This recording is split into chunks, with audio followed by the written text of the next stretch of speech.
नमस्कार श्रोताओं, शाम के ठीक 7:20 हुए हैं और ये समय है आपके अपने कार्यक्रम स्पोर्ट्स कैन का। आज के स्पोर्ट्स कैन के इस एडिशन के साथ मैं हूं आपका होस्ट और दोस्त सिद्धार्थ सिंह और तमाम खेल खबरों पर विस्तार से चर्चा करने के लिए स्टूडियो में आ चुके हैं वरिष्ठ खेल पत्रकार मनोज जोशी। मनोज, स्पोर्ट्स कैन कार्यक्रम में आपका स्वागत है। धन्यवाद। सबसे पहले नजर अब तक की मुख्य समाचारों पर। आईएसएसएफ विश्व चैंपियनशिप में रुद्राक्ष बालासाहेब पाटिल, किरण अंकुश यादव और अर्जुन बबूता की टिकड़ी ने पुरुष 10 मीटर एयर राइफल स्पर्धा का स्वर्ण पदक जीत लिया है। आईसीसी टी20 क्रिकेट विश्व कप के क्वालिफायर राउंड के मैच आज से ऑस्ट्रेलिया में शुरू। नामीबिया ने श्रीलंका को और नीदरलैंड्स ने संयुक्त अरब अमारात को हराया। भारतीय ग्रैंड मास्टर अर्जुन एरिगैसी ने आज 5 बार के विश्व शतरंज चैंपियन मैग्नस कार्लसन को एमचेस रैपिड ऑनलाइन शतरंज टूर्नामेंट में हराया। और फीफा महिला अंडर 17 विश्व कप में भारत अपने अंतिम लीग मुकाबले में कल ब्राजील से खेलेगा।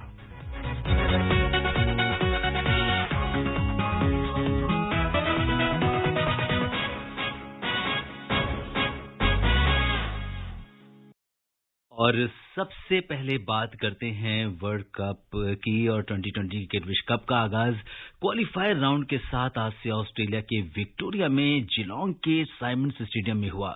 उद्घाटन मैच में आज ग्रुप ए के मैच में नामीबिया ने एक बड़ा उलटफेर करते हुए श्रीलंका को 55 रन से हराया। श्रीलंका ने टॉस जीतकर गेंदबाजी करने का फैसला किया है। पहले बल्लेबाजी करते हुए नामीबिया ने निर्धारित 20 ओवर में 7 विकेट पर 163 रन बनाए। जवाब में श्रीलंका की टीम 19 ओवर में 108 रन पर सिमट गई। नामीबिया के यान फ्रायलिंक ने 28 गेंदों में 44 रन की पारी खेली। साथ ही उन्होंने 26 रन देकर 2 विकेट भी लिए। उन्हें प्लेयर ऑफ द मैच चुना गया। आज ही ग्रुप ए के दूसरे मैच में नीदरलैंड्स ने संयुक्त अरब अमारात को 3 विकेट से हरा दिया। यूएई ने टॉस जीतकर पहले बल्लेबाजी करते हुए निर्धारित 20 ओवर में 8 विकेट पर 111 रन बनाए। जीत के लिए 112 रन के लक्ष्य का पीछा करते हुए नीदरलैंड्स ने एक गेंद शेष रहते 7 विकेट पर 112 रन बनाकर मैच जीत लिया। नीदरलैंड्स के बास डलीडे ने 19 रन देकर 3 विकेट लिए और उन्हें प्लेयर ऑफ द मैच चुना गया। तो मनोज, अपनी चर्चा की शुरुआत करते हैं और आज जिस तरीके से एक बड़ा उलटफेर हम कह सकते हैं कि नामीबिया ने श्रीलंका को जिस तरीके से हराया है आज, और किस तरीके से आप इस पूरे मैच को देखते हैं, क्योंकि श्रीलंका की टीम जो है वो चैंपियन भी रह चुकी है और उसके बाद नामीबिया जैसी टीम से हारना। जी हां, बहुत बड़ा झटका है श्रीलंका क्रिकेट के लिए। जो टीम हाल ही में भारत और पाकिस्तान को हराकर एशिया कप का खिताब जीतने में कामयाब रही हो, वो टीम का ये हाल होना वाकई बहुत कुछ सवाल खड़े करता है। फर्क दोनों टीमों में यही रहा कि नामीबिया 93 रन में 6 विकेट गिरने के बावजूद उस स्थिति से उबर गया, लेकिन श्रीलंका पावर प्ले में 3 विकेट खोने के बाद उससे बिल्कुल अंत तक उबर ही नहीं पाया। और जैन प्रिलिंग, जैसा आपने बताया, और जोहानिस स्मिथ ने 7वें विकेट के लिए 70 रन की जो भागीदारी की है वो निर्णायक साबित हुई। और इसके अलावा आप देखें तो श्रीलंका को वैसे वो जीतने की हकदार थी भी नहीं, क्योंकि जिसके 7 खिलाड़ी दहाई तक भी ना पहुंच पाए, तो इससे ये जाहिर होता है कि आप 1 या 2 खिलाड़ियों पर बहुत ज्यादा निर्भर हैं। और डेविड वीस, जो कि जिन्होंने 2 विकेट चटकाए, वो कभी साउथ अफ्रीका से खेला करते थे, अब वो नामीबिया की तरफ से खेलने लगे हैं। तो ये भी एक बड़ा फर्क आता है और एक मनोबल पर बहुत ज्यादा फर्क पड़ता है। और आपको याद होगा पिछले टी20 वर्ल्ड कप में आयरलैंड को हराया था इसी नामीबिया की टीम ने। आयरलैंड को हराकर ये पहुंची थी टी20 वर्ल्ड कप के मुख्य चरण में, और इस बार अब मुख्य चरण में पहुंचने का उसका रास्ता थोड़ा सा आसान हो गया है, क्योंकि एक तगड़ा जो बाहुबली टीम है श्रीलंका, उसको उसने पस्त कर दिया है। जी हाँ, तो ये एक बड़ा उलटफेर हुआ है और शुरुआत ही जैसे कहते हैं कि चूंकि वर्ल्ड कप का ये पहला मैच था और आज सबकी निगाहें इस मैच पर लगी हुई थी। और आज ग्रुप ए के दूसरे मैच की बात करें जिसमें नीदरलैंड्स ने संयुक्त अरब अमारात को 3 विकेट से हराया। यूएई ने टॉस जीतकर पहले बल्लेबाजी करते हुए निर्धारित 20 ओवर में 8 विकेट पर 111 रन बनाए और हालांकि काफी जो 112 रन का लक्ष्य था उसे भी एक गेंद शेष रहते ही नीदरलैंड्स ने हासिल किया। मैच काफी रोमांचक था और यहां पे फिलहाल क्योंकि जिस अंतर से नामीबिया ने श्रीलंका को हराया, लेकिन इस मैच में अगर हम देखें तो यूएई और नीदरलैंड्स एक जैसी लगभग टीमें थी, और लेकिन फिर भी मैच बड़ा कांटे का रहा। बिल्कुल। और अगर आप देखें तो यूएई के एक समय 99 रन में 4 विकेट थे। 4 विकेट पर 99 रन का स्कोर था 16 ओवर की समाप्ति पर। तो एक तो ये स्थिति थी और फिर रही सही कसर जो है उसने 11 रन में 5 विकेट खोने के साथ पूरी कर दी जी। तो जितना स्कोर बनता दिख रहा था, ये बड़ा स्कोर की तरफ बढ़ते हुए दिख रहे थे, वो उस पर एक तरह से लगाम लगा दी गई पूरी तरह से आपके नीदरलैंड के गेंदबाजों ने। तो लेकिन यूए की गेंदबाजी की भी तारीफ करनी होगी भाई। आपने आखिरी ओवर तक इस मैच को लेकर गए और इतने कम स्कोर का बचाव करने के लिए आपने जद्दोजहद की है आपके गेंदबाजों ने, तो अपने आप में ये गेंदबाजी का मैच रहा पूरी तरह से। लेकिन टीम वही है जो अच्छा खेली है निश्चित तौर पर। At the end of the day Netherlands विजयी रही और उसके पास पिछले कई वर्ल्ड कप में खेलने का तजुर्बा भी है उसके पास। तो मैं समझता हूं कि मुकाबले रोमांचक रहे, खासकर दूसरा मुकाबला। जी।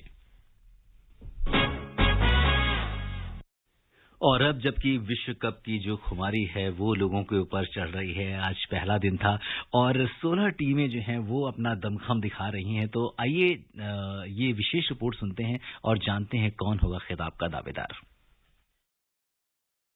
2020 विश्व कप के 8वें संस्करण का आगाज आज से विक्टोरिया में शुरू हो गया। इस आयोजन में दुनिया की 16 टीमें अपना दमखम दिखा रही हैं। ये टूर्नामेंट 2 साल में एक बार आयोजित होता है। फिलहाल 8वां संस्करण ऑस्ट्रेलिया में खेला जा रहा है और 16 टीमों के बीच होने वाले मैच को भविष्य में 20 टीमों के बीच कराने की योजना है ताकि क्रिकेट का विस्तार हो सके। T20 क्रिकेट आने के बाद क्रिकेट का विस्तार तेजी से हुआ है। वेस्ट इंडीज की टीम 2 बार इसका खिताब जीत चुकी है और श्रीलंका सबसे ज्यादा फाइनल खेल चुकी है।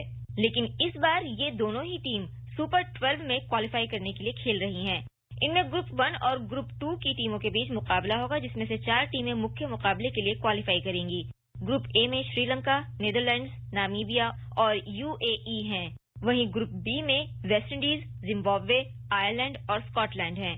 टीम इंडिया ग्रुप 2 में है, जिसमें भारत के साथ पाकिस्तान, दक्षिण अफ्रीका, बांग्लादेश और क्वालिफाई करने वाली टीम होगी। वहीं ग्रुप 1 में वर्तमान champion Australia, New Zealand, England, Afghanistan के साथ क्वालिफाई करने वाली टीम होगी। दिलचस्प बात यह है कि अफगानिस्तान जैसी नई टीम ने मुख्य मुकाबले में जगह बनाई है। वहीं 2 बार की चैंपियन वेस्ट इंडीज, श्रीलंका और जिम्बाब्वे जैसी टीमें क्वालिफाइंग राउंड में हैं। इस बार खिताब की दावेदारी में भारत सहित कई टीमें हैं और इनके बीच मुकाबला रोमांचक होने की उम्मीद है। Naeem Akhtar, sports can. जी हाँ, अगर हम नजर डालें तो बिल्कुल सही बात है कि ग्रुप ए में जिस तरह से श्रीलंका की अगर बात होती है या ग्रुप बी में हम वेस्ट इंडीज की बात करते हैं, जिम्बाब्वे की बात करते हैं, और एक दौर था कि जबकि वेस्ट इंडीज जैसी टीम जो कि इतनी सशक्त टीम मानी जाती थी, आज वो क्वालिफाइंग राउंड खेल रहे हैं। और इसके अलावा अगर हम ग्रुप 1 सुपर 12 की और ग्रुप 2 की बात करें तो ग्रुप 1 में इंग्लैंड, न्यूजीलैंड, अफगानिस्तान, ऑस्ट्रेलिया है। ग्रुप 2 में पाकिस्तान, साउथ अफ्रीका, बांग्लादेश और भारत है। तो यहाँ पर अब जो 2 टीमें आने वाली हैं क्वालिफाइंग मैच जीतने के बाद, किस तरह की आप उम्मीद रख रहे हैं?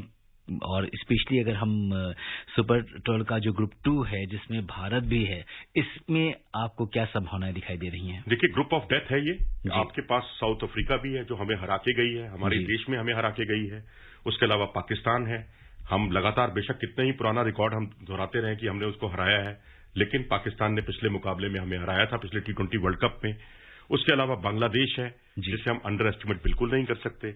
और अब कहीं खुदा ना खास्ता श्रीलंका या नामीबिया, अब तो नामीबिया भी सवा सिर साबित हो रही है। श्रीलंका को उसने पटकनी दी है, उस श्रीलंका को जिसने हमें पटकनी दी थी अभी एशिया कप में। तो ये ग्रुप ऑफ डेथ है जी। जो भी टीम आएगी, अतिरिक्त टीम आएगी, वो भी बहुत ताकतवर टीम होगी। बिल्कुल। और अगर आप इन ग्रुप्स के सामंजस्य को देखें तो जैसा कि आपने बोला, हालांकि दूसरे ग्रुप में वहीं इंग्लैंड, न्यूजीलैंड, अफगानिस्तान और ऑस्ट्रेलिया है, तो यहाँ पे आप किस तरह का समीकरण देखते हैं? देखिए, मुकाबले वहां भी संघर्षपूर्ण होंगे, इसमें कोई दो राय नहीं। और यहां पर मैं कहूंगा आईसीसी ने बड़ी दूरदर्शिता का परिचय दिया है, अपनी एक मार्केटिंग स्ट्रेटेजी बनाई है कि हिंदुस्तान और पाकिस्तान के मैच में दर्शक बहुत रुचि लेते हैं। उधर ऑस्ट्रेलिया और इंग्लैंड के मैच में दर्शक बहुत रुचि लेते हैं। उनको एक पूल में रखा, इधर भारत और पाकिस्तान को एक पूल में रखा है। तो जाहिर सी बात है कि भीड़ बहुत ज्यादा होगी, बहुत ज्यादा दर्शक जुटेंगे। टीवी की जो टीआरपी है वो बिल्कुल आसमान को छूती हुई दिखाई देगी इन 2 मैचों में। तो इस पर काफी कुछ रेवेन्यू केंद्रित है। लेकिन मुकाबले बहुत दिलचस्प होने वाले हैं इस बार। मुकाबले बिल्कुल दिलचस्प होने वाले हैं और हमारी नजर इस पर बनी रहेगी। और यहाँ पर आपसे ये भी कहेंगे कि भारतीय टीम को आप किस तरीके से देखते हैं, जबकि हमारे कुछ खिलाड़ी इस समय नहीं जा पा रहे हैं वहां पे हिस्सा लेने के लिए। और ऐसे में जो टीम इंडिया है वो जो अब हमारी जो करंट टीम है, इसको आप किस तरीके से देख रहे हैं, कितना मजबूत मान रहे हैं? देखिए, 2 महीने पहले तक तो हम बिल्कुल चैंपियन होने का ख्वाब देख रहे थे जी। चैंपियन होने का ख्वाब देखना बुरी बात नहीं, आज भी हम देख रहे हैं। लेकिन गेंदबाजी हमारी वाकई बहुत चुनौतीपूर्ण है। जसप्रीत बुमराह नहीं है, अब शमी को शामिल किया गया है टीम में, लेकिन लंबे समय से वो T20 क्रिकेट खेले ही नहीं है। जब खेलने का नंबर उनका आया भी था तब वो खेल नहीं पाए, कुछ अपने व्यक्तिगत कारणों से, अस्वस्थ होने की वजह से।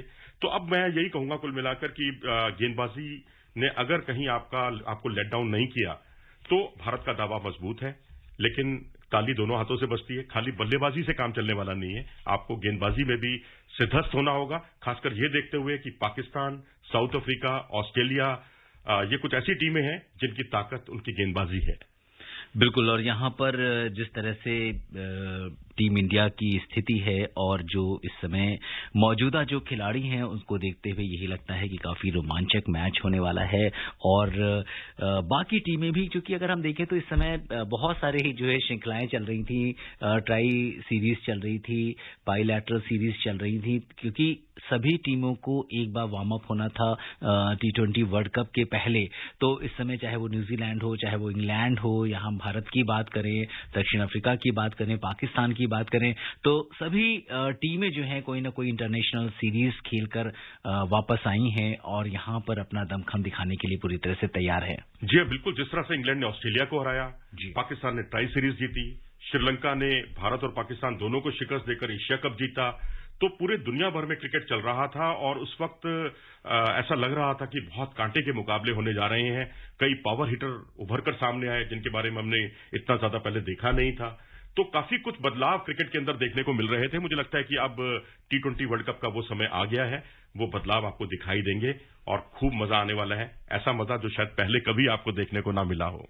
बिल्कुल। और T20 वर्ल्ड कप से जुड़ी हुई सभी खबरें आप सुन सकते हैं हमारे कार्यक्रम स्पोर्ट्स स्कैन में और हमारे समाचार बुलेटिन्स में। और एक बड़ी खबर निशानेबाजी से ISSF विश्व चैंपियनशिप में रुद्राक्ष बालासाहेब पाटिल, किरण अंकुश यादव और अर्जुन बबूता की तिकड़ी ने पुरुष 10 मीटर एयर राइफल स्पर्धा का स्वर्ण पदक जीत लिया है। खिताबी मुकाबले में आज काहिरा में भारतीय तिकड़ी ने चीन को 16-10 से हराकर भारत को 5वां पदक दिलाया। भारतीय महिला टीम ने 10 मीटर एयर पिस्टल स्पर्धा में भी स्वर्ण पदक के मुकाबले में जगह बना ली है, जिससे भारत का एक और पदक पक्का हो गया है। तो निशानेबाजी से अच्छी खबरें आ रही हैं और जिस तरह से इस बार जो अगर हम देखें तो प्रदर्शन किया है हमारे खिलाड़ियों ने इस प्रतियोगिता में, वो वाकई में काबिले तारीफ है। जी हाँ बिल्कुल। और अगर आप देखें तो आपने जो 3 नाम लिए उसमें मैं नाम रुद्राक्ष पे जाना चाहूंगा। रुद्राक्ष पाटिल का ये सीनियर लेवल पर पहला टूर्नामेंट है और पहले ही टूर्नामेंट में उन्होंने अपनी मौजूदगी का एहसास कराया। जैसा कि आपने रिपोर्ट में बताया कि उन्होंने देश को ये जो स्वर्ण पदक दिलाया है 10 मीटर एयर राइफल, जिसमें 16-10 से भारतीय टीम ने चाइना को पराजित किया। इससे पहले इसी स्पर्धा के इंडिविजुअल इवेंट में वो गोल्ड मेडल जीत चुके हैं। तो इससे जाहिर होता है कि ये खिलाड़ी अब लक्ष्य पर निशाना भेदना सीख चुका है और जूनियर से सीनियर में आया है और आगे अब ये बहुत दूर तक जाएगा, क्योंकि ये पूरी तरह से अपने प्रदर्शन में निरंतरता लाना सीख गया है। जी बिल्कुल। तो जिस तरह से एक शानदार जो है जो भारत की तिकड़ी थी उन्होंने, और अगर हम देखें तो निशानेबाजी में हमारे खिलाड़ी अच्छा हमेशा से करते आए हैं, लेकिन फिलहाल जो है अगर ओलंपिक की बात करें तो शायद उतना बेहतर प्रदर्शन नहीं कर सके, लेकिन फिलहाल जो निशानेबाजी में हमारी टीम बढ़िया है।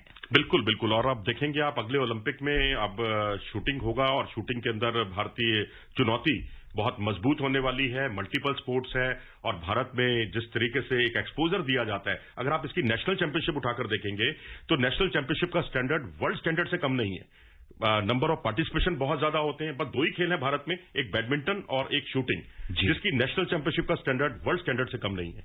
वास्तव में ये आपको बात अजीब लग रही होगी मेरी, लेकिन शायद जो विश्व स्तर पर जो हमारे इतने अच्छे परिणाम आए हैं उसकी बड़ी वजह भी यही है कि राष्ट्रीय स्तर पर बहुत कड़ी प्रतियोगिता है और यहाँ प्रतियोगिता में स्वर्ण पदक जीतने का मतलब काफी मायने रखता है।